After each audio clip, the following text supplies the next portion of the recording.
Praise lord. తండ్రి, కుమార, పరిశుద్ధాత్మ ఈ ఏకనామము కలిగిన క్రీస్తు యేసు నామమున అందరికీ సార్వత్రిక సంఘములకును అలాగే సంఘములో నివసించుతున్న ప్రతి ఒక్కరికి ప్రభువైన యేసు క్రీస్తు నామమున శుభాభివందనములు తెలియజేసుకుంటున్నాను. ఈ దినం చాలా ప్రాముఖ్యమైన దినం మన జీవితంలో. ఇది ఆదివార దినం. ఇది శ్రేష్టమైనటువంటి దేవునికి మనకును మధ్య ఒక సూచిక దినముగా దేవాతి దేవుడు ఏర్పాటు చేస్తున్నారు.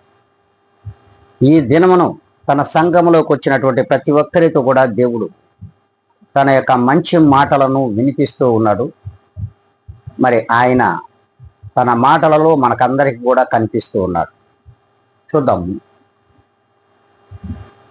దేవుని వాక్యము సెలవిస్తూ ఉన్నది, ప్రతి యుగములో ఏ నామము స్తుతి నొందదగినది. ప్రతి యుగములోనంట ఏ యొక్క పేరు స్తుతి నొందదగినది. మరి చూద్దాం. అది పరిశుద్ధ లేఖనముల నుండి దానియేలు 2వ అధ్యాయము 20వ లేఖనాన్ని మనం చూసినట్లయితే చూడండి. ఎట్లనగా, దేవుడు జ్ఞాన బలములు గలవాడు, యుగములన్నిటను దేవుని నామము స్తుతి నొందదగినది. ఎస్, దేవుడు ఒక్కడే. అట్టి ఒక్క దేవాతి దేవుని యొక్క నామము మాత్రమే స్తుతి నొందదగినది. అందుకే ఆయన ఇంగ్లీష్లో కూడా ఒక మాట అంటాడు. Daniel answered, blessed be the name of God for ever and ever, to whom belong wisdom and might. ప్రతి యుగములోనూ ఆయన నామము మాత్రమే స్తుతింపబడుచున్నది, స్తుతి నొందదగినది కూడా. మరి ఎందుకంటే ప్రభువు స్పష్టంగా సెలవిస్తూ ఉన్నాడు. ఎందుకంటే ఆయన కాలములను సమయములను ఆయన మాత్రమే ఏర్పాటు చేసిన వాడై ఉన్నాడు. అంతేకాదు, రాజులను త్రోసివేసి నియమించుచు ఉన్నవాడు ఆయన. రాజ్యములను కూల్చేయగలిగిన వాడు ఆయన. క్రొత్త రాజ్యములను స్థాపించగలిగిన వాడు ఆయన. అంతేకాదు, వివేకులను వివేకమును, జ్ఞానులకు జ్ఞానమును అనుగ్రహించువాడు కూడా ఆయనే. వివేకులకు వివేకమును అనుగ్రహిస్తున్నాడు, జ్ఞానులకు జ్ఞానమును కూడా అనుగ్రహించేవాడు దేవుడై ఉన్నాడు. అందుకే ఆయన ఒక్కడే దేవాతి దేవుడై ఉన్నాడు. ఆయన నామము ఈ లోకములోనే కాదు, సర్వ లోకములలోనూ యుగ యుగములలోనూ ఆయన నామం మాత్రమే కీర్తించదగినది. దేవుడు అందుకే అంటాడు. చూడండి, స్పష్టంగానే సెలవిస్తూ ఉన్నాడు. ఇంకొకటి ఏంటంటే, ఇంకా కూడా చూసినట్లయితే మరుగు మాటలను, మరుగైనటువంటి మర్మములను తెలియజేయగలిగిన వాడు కూడా దేవాతి దేవుడు. అంతేకాదు, అంధకారములలో తన వెలుగును ప్రసరింప చేయగలిగిన వాడు కూడా దేవుడే.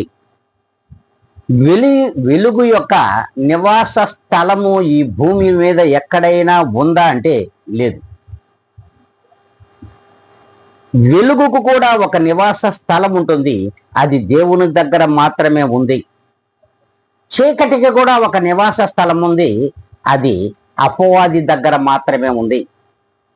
అది ఆ చీకటి సర్వలోకమునకు పాపమునకు దారితీస్తూ ఉంది. వెలుగు యొక్క నివాస స్థలము దేవుని యొక్క ఆధీనములో ఉన్నది. అంతేకాదంట, ప్రభువులు వారు స్పష్టంగా సెలవిస్తున్నారు. ఇప్పుడు ఎందుకు ఆయన నామము కీర్తించదగినది, స్తుతి నొందదగినది అంటే, జ్ఞానులకు జ్ఞానమును ఇవ్వగలిగిన వాడు ఆయనే, వివేకులకు వివేకమును తెలియజేయగలిగిన వాడు కూడా ఆయనే.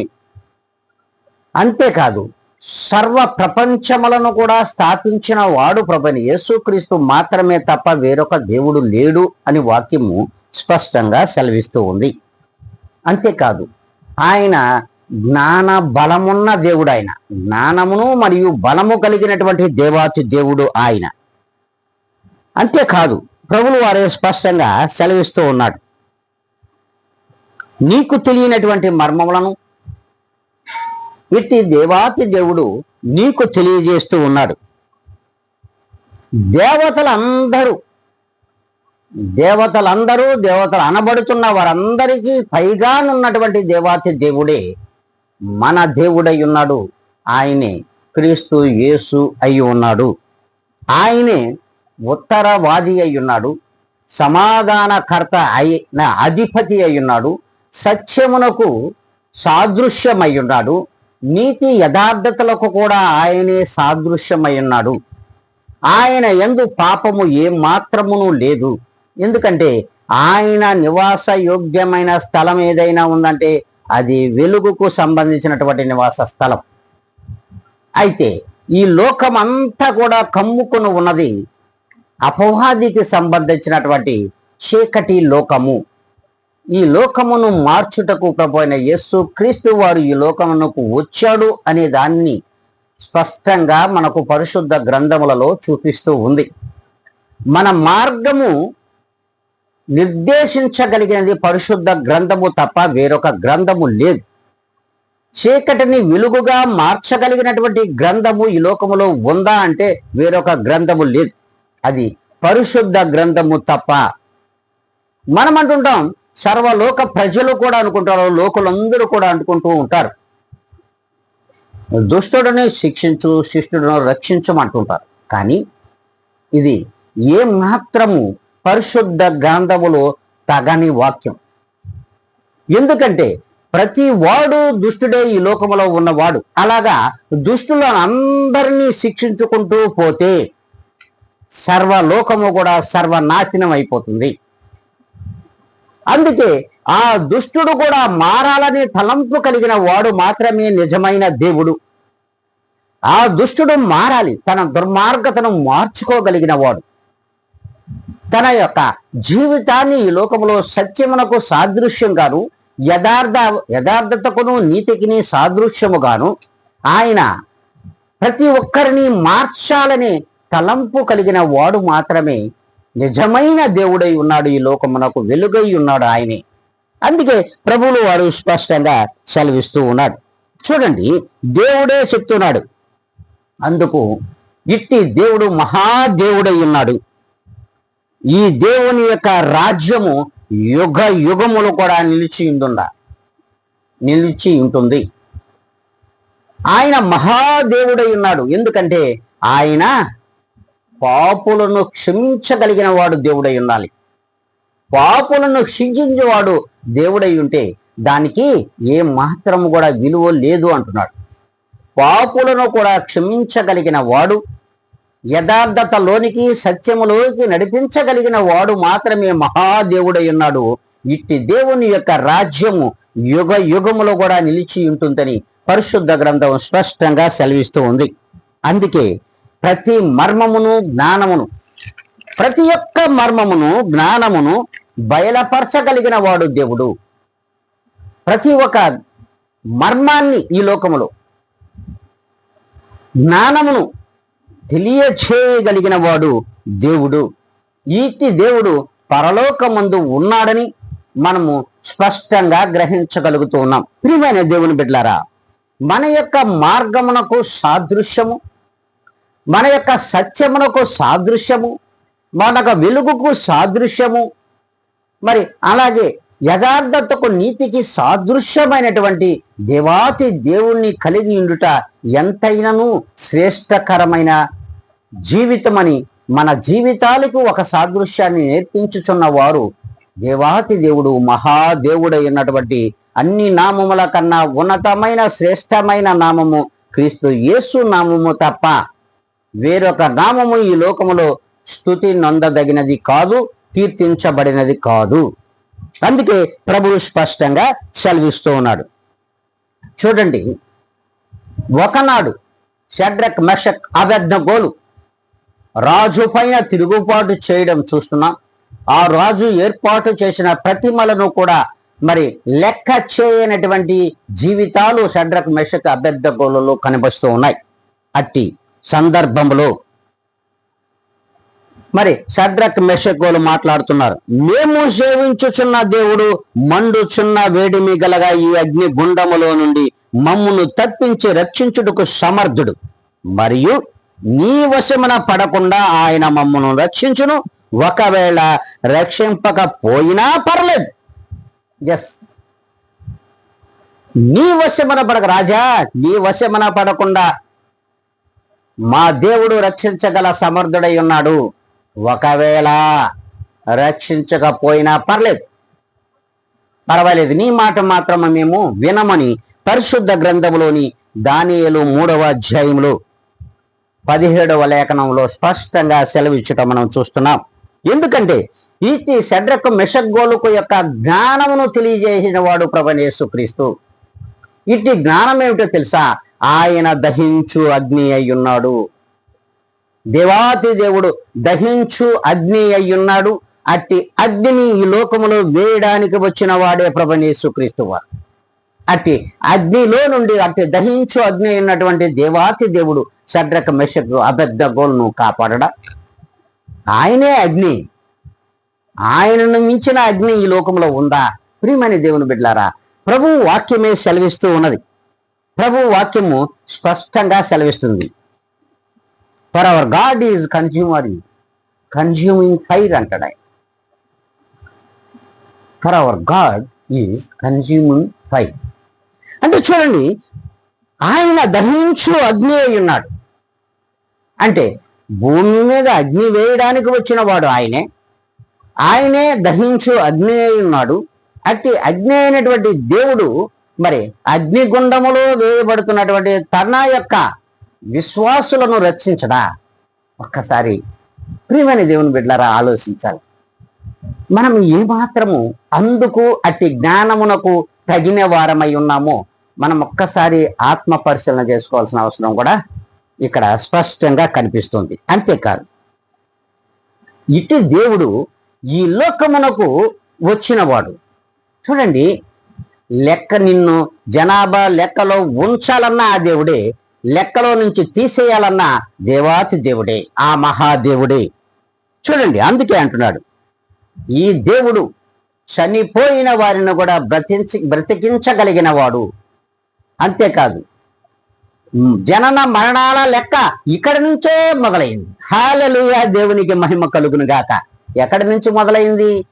జనన మరణాల లెక్క ఎక్కడి నుంచి మొదలైందంటే అది స్పష్టంగా పరిశుద్ధ గ్రంథం చూపిస్తూ ఉంది.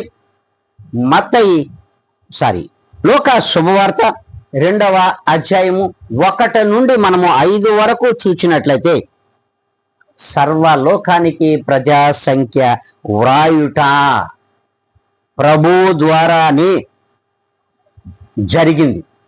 నీ లెక్క ముగించాలన్నా ప్రభువైన యేసుక్రీస్తే, నీవు లెక్కలో ఉండాలన్నా ప్రభువైన యేసుక్రీస్తే, నీ లెక్క మొదలయ్యేది ప్రభువైన యేసుక్రీస్తు దగ్గర.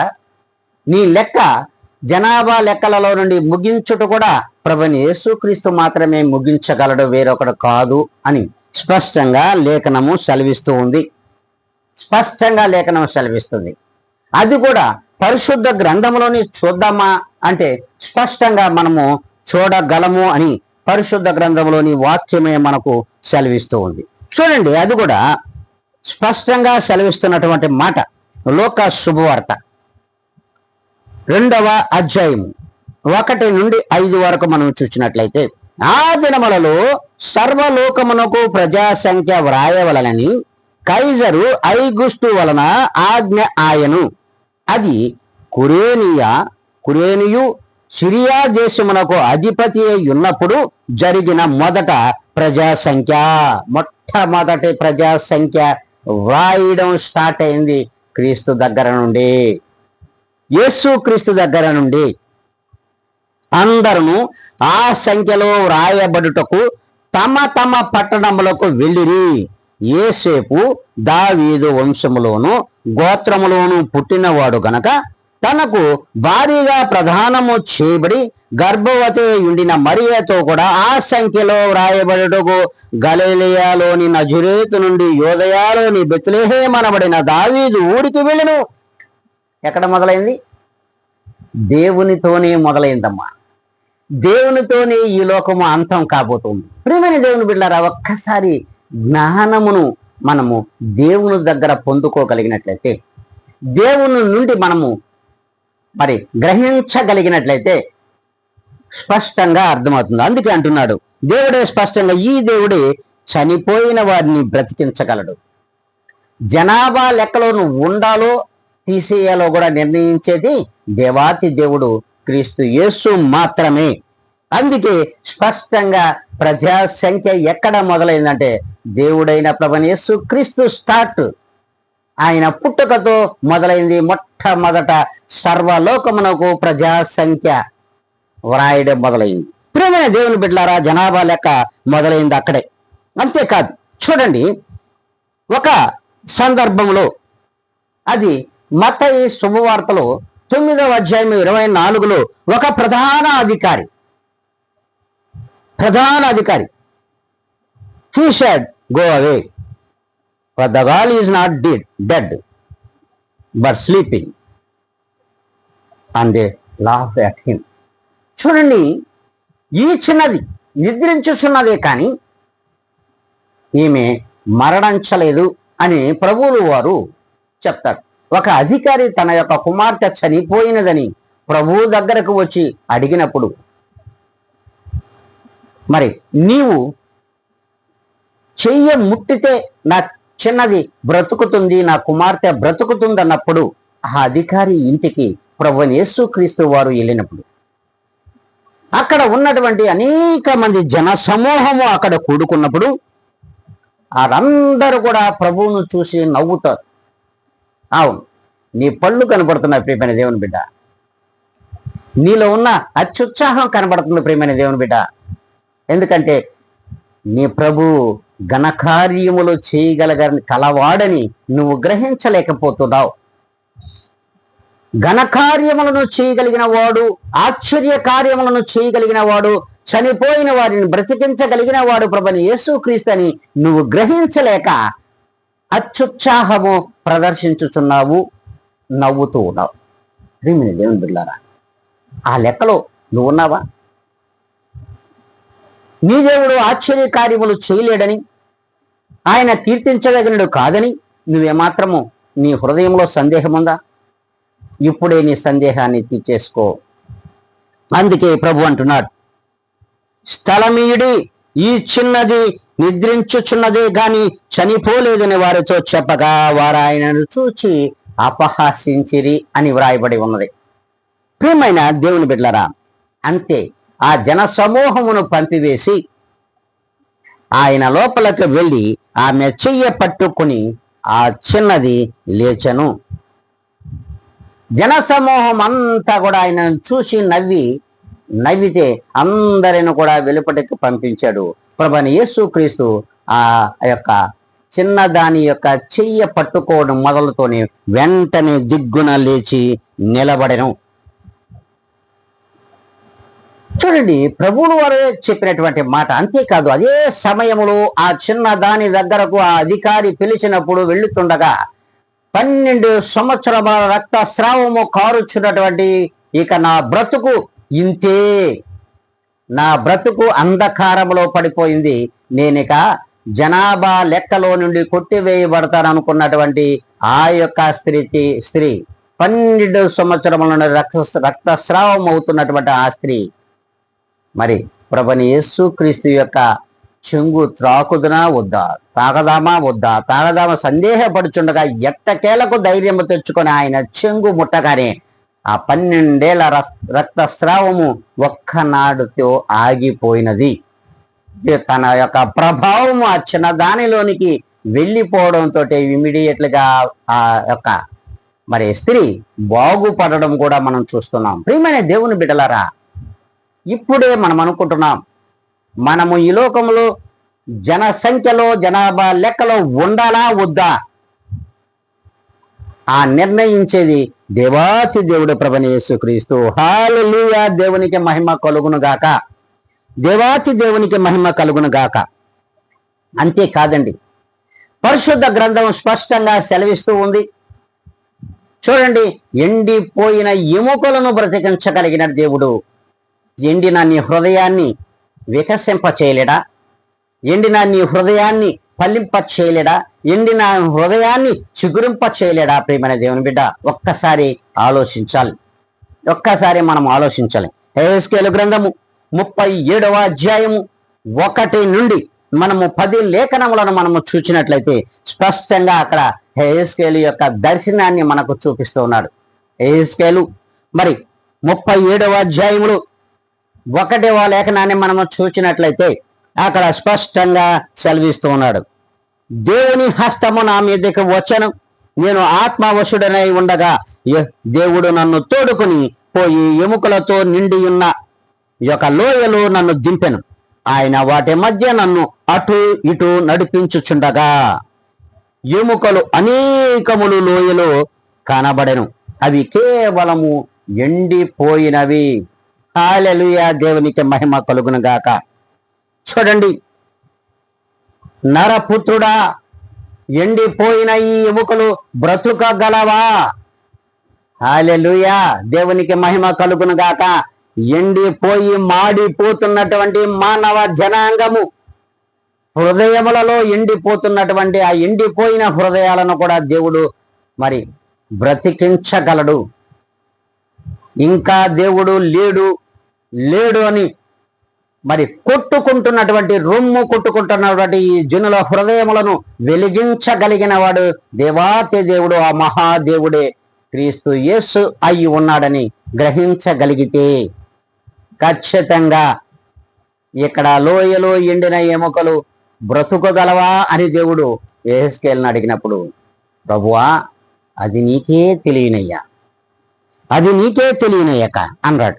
చూడండి, ఆయన స్పష్టంగా చెప్తూ ఉన్నాడు,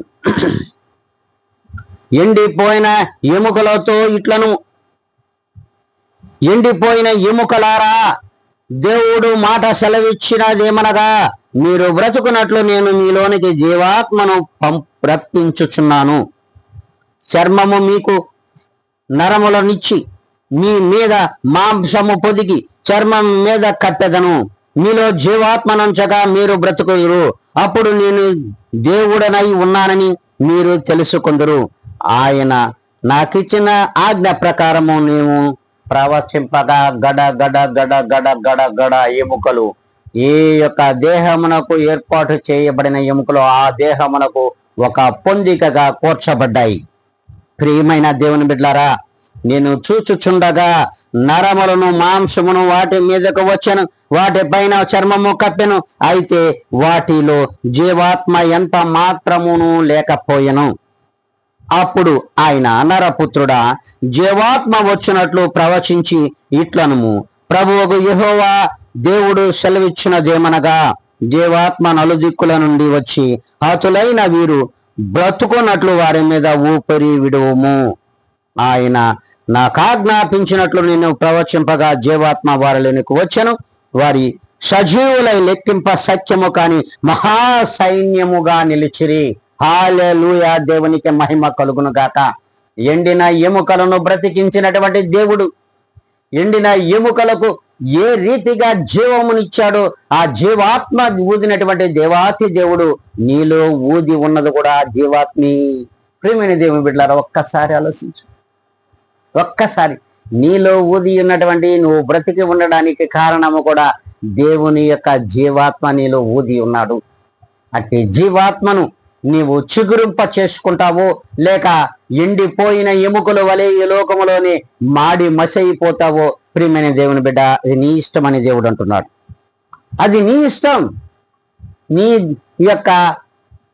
నీ ఇల్లు నీకు విడవబడి ఉన్నది అని దేవుని వాక్యమే సెలవిస్తూ ఉంది. అవును, నీ దేహము అనే ఈ యొక్క గృహము నీకే విడవబడి ఉన్నది. మరి దానిని పాడు చేసుకుంటావో లేదా దేవుని వాక్యము చేత చిగురింప చేసుకుంటావో అది నీ ఇష్టమని దేవాతి దేవుడు ఈ దినమున సెలవిస్తున్నాడు. ప్రియమైన దేవుని బిడ్డలారా, ఒక్కసారి మనం ఆలోచించినట్లయితే దేవుని హస్తము నీ మీద ఉన్నది. దానిని కలిగి ఉండడానికి దేవాతి దేవుడు నీ హృదయములో ఉండాలి. నీ హృదయములో ఆయన వాక్యము నిలిచినట్లయితే ఖచ్చితంగా ఈ లోకంలో నీకంటే విశ్వాసము కలిగిన వాడు ఎవ్వడు కూడా లేడు. అందుకే ప్రభువు వాక్యము సెలవిస్తూ ఉన్నది. అందుకే చూడండి, మత్తయి సువార్త 19వ అధ్యాయము 26వ లేఖనాన్ని మనం చూసినట్లయితే, with man this is impossible, but with God all things are possible. అవును, ఇది మనుషులకు అసాధ్యమైన పని. మానవుడును ఈ లోకంలో బ్రతికించాలంటే మనుషులకు అసాధ్యమే, దేవునికి మాత్రమే సాధ్యమైన పని. అట్టి దేవుడే స్తుతి నొందదగినవాడు, కీర్తించదగినవాడు, స్తోత్రార్హుడు కూడా ఆయనే. అందుకే ప్రభు వాక్యమే స్పష్టంగా సెలవిస్తూ ఉన్నది, చచ్చిన వారిని దేవుడు బ్రతికించగలడు, బ్రతికిన వారిని కూడా మరి చచ్చే రీతిగా చేయగలిగిన వాడు దేవాతి దేవుడు. అందుకే ఈయన చచ్చిన వారికే దేవుడా కాదు, చనిపోయిన వారికి దేవుడు కాదు, సజీవులకు దేవుడు ఆయన సజీవులకు దేవుడు. బ్రతుకున్నప్పుడు మాత్రమే ఆ దేవుణ్ణి నువ్వు తెలుసుకోగలవు, చనిపోయిన తర్వాత ఆ దేవుని నువ్వు ఏ మాత్రము కూడా గ్రహించలేవని దేవుని వాక్యము మనకు స్పష్టంగా ఈ రీతిగా సెలవిస్తుంది. ప్రియమైన దేవుని బిడ్డలరా, ఇటు జీవము కలిగిన దేవుడు, నీకు నిత్య జీవమును ఇవ్వగలిగిన దేవుడు కూడా ఆయనే. ఇట్టి జీవము కలిగినటువంటి దేవాతి దేవుడు నీకు నిత్య జీవమును ఇవ్వడానికి ఈ దినమన దేవుని వాక్యాన్ని నీకు వినిపిస్తూ ఉన్నాడు. దేవుని వాక్యమును నీకు స్పష్టంగా వినిపిస్తూ ఉన్నాడు. ప్రియమైన దేవుని సంగమ, ఆయన సజీవులకే దేవుడు కానీ మృతులకు ఏమాత్రము కూడా దేవుడు కాదు. అందుకే చచ్చిన వారికి దేవుడు కాదు ఆయన, బ్రతికి ఉన్న వారికి దేవుడు ఆయన. బ్రతికి ఉన్నప్పుడు మాత్రమే ఆయన జీవాత్మతో నింపబడిన నీవు నిత్య జీవమునకు ఎలా వెళ్ళాలో ఒక్కసారి దేవుని వాక్యమును విన్నట్లయితే, దేవుని వాక్యమును నువ్వు కన్నట్లయితే ఖచ్చితంగా దేవాతి దేవుడు నిన్ను నిత్య జీవమునకు నడిపించడానికి రెడీగా ఉన్నాడు. ఇటు దేవుడు ఎంతైనను కీర్తించదగిన వాడు ఉన్నాడు. ప్రియమైన దేవుని సంగమా, అందుకే ప్రభు వాక్యమే సెలవిస్తూ ఉంది, స్పష్టంగా సెలవిస్తుంది. ఈ లోకులు ఒక సందర్భంలో అంటున్నాడు, మీకా గ్రంథములు మరి స్పష్టంగా సెలవిస్తాడు. 7వ అధ్యాయంలో 16, 17 లేఖనాలను మనము చూసినట్లయితే, లోకులు అనుకుంటారట, ఈ లోకులు అనుకుంటున్నారు నిత్య జీవమును ఇవ్వగలిగిన వాడు సజీవులకు దేవుడై ఉన్నాడు అని వాళ్ళు గ్రహించలేక ఒక సందర్భంలో ఆలోచనలో పడిపోతారంట. ఈ లోకంలో ఉన్నటువంటి మనుషులు దేవునిని యందు విశ్వాసం ఉంచలేని వారు, ఆ మహాదేవుడిని కనుగొనలేని వారు, ఆ సత్య స్వరూపిని గ్రహించలేనటువంటి లోకులు ఈ లోకంలో ఏమనుకుంటారో తెలుసా? ఆయన అంటున్నాడు, మనకు కలిగిన బలము కొంచెమే అని సిగ్గుతో నోరు మూసుకుంటారట. అయ్యో, మనము దేవుణ్ణి కనుగొనలేకపోతున్నామే, మనకు దేవుడు అట్టి జ్ఞానమును బలమును ఇవ్వలేదే, అయితే మనకు కలిగిన ఈ కొంచెము బలము చేత దేవుణ్ణి గ్రహించలేకపోతున్నామే అని నోరు మూసుకుంటారట వాళ్ళు. అంతేకాదు, వారికి చెవులు కూడా చెవుడెక్కే రీతిగా దేవుడు చేస్తాడంట. నోరు మూసుకోవడం కాదు, చెవులు కూడా మూత పడిపోతాయంట ఒక సందర్భంలో. ఇట్టి వారు దేవుని రాకడ సమయంలోనంట వారు పొట్టతో ప్రాకుతూ వస్తారట, పాము వలె ప్రాకుదురని వాక్యం సెలవిస్తుంది. దేవుని రాకడ సమీపించినప్పుడు సజీవులుగా ఉన్నటువంటి మనము ఆయనను స్తుతించలేకపోయాం, ఆయన నామమును గణపరచలేకపోయాము. ఇదేమి దుస్థితి మనకు దాపురించిందని వారు చెవులు వినబడవు, నోరు మూతపడిపోయింది. ఇప్పుడు ఏం చేయాలి? పాము వలె కడుపుతో ప్రాకుతూ భూమిని నాకుతూ, స్పష్టంగా సెలవిస్తాడు అక్కడ, భూమిని నాకుతూ కడుపుతో ప్రాకుచు దేవుని దగ్గరకు వస్తారట. దేవునికి దగ్గరకు వస్తారు. అంతేకాదు, నిన్ను బట్టి భయము కూడా వారు నొందుతారంట. ఏ విశ్వాసులైతే ఆనాడు దేవుని దగ్గర ఉంటున్నారో అట్టి దేవుని దగ్గర ఉన్నటువంటి విశ్వాసులు మహాదేవుని స్తుతించుచున్నటువంటి ఆ యొక్క జనుల దగ్గరకు ఇట్టి వారు కడుపుతో ప్రాకుతూ నోరు మూసుకొని, చెవులు మూసుకొని, అంటే మూతపడిపోయినాయి, దేవుడే మూతేసేస్తాడు వాళ్ళకి. అందుకే వాళ్ళు వణుకుతూ అరుపులతో దేవుడైన మహాదేవుడైన క్రీస్తు యేసు దగ్గరకు వస్తారు. నిన్ను బట్టి వాళ్ళు భయపడతారు అని దేవుని వాక్యం సెలవిస్తుంది. అంతేకాదు, ఎందుకో తెలుసా, నీ దేవుడే ప్రభువైన యేసు క్రీస్తు స్తుతించదగిన వాడు. యుగ యుగములు కూడా, ఒక యుగము కాదు, ప్రతి యుగమునకు కూడా ఆయన నామము మారదు. అన్ని నామముల కన్నా ఉన్నతమైన పైనామము కలిగిన క్రీస్తు యేసు నామము ఎన్నడూ కూడా మారని నామము, మార్పు చెందని నామము కనుక ఆ నామము కీర్తించదగినది, స్తుతి నొందదగినది. మరి స్తోత్రార్పణకు అర్హుడైనటువంటి ఆ దేవుడు క్రీస్తు యేసు అయి ఉన్నాడు అని ఆనాడంట మనుషులు కూడా గ్రహించగలుగుతున్నారట. అంతేకాదు, ఇట్టి లోకులలో అంట ప్రభు వాక్యం సెలవిస్తూ ఉంది. ఇట్టి లోకులలో జకర్యా గ్రంథంలో 10వ అధ్యాయము 9లో సెలవిస్తాది.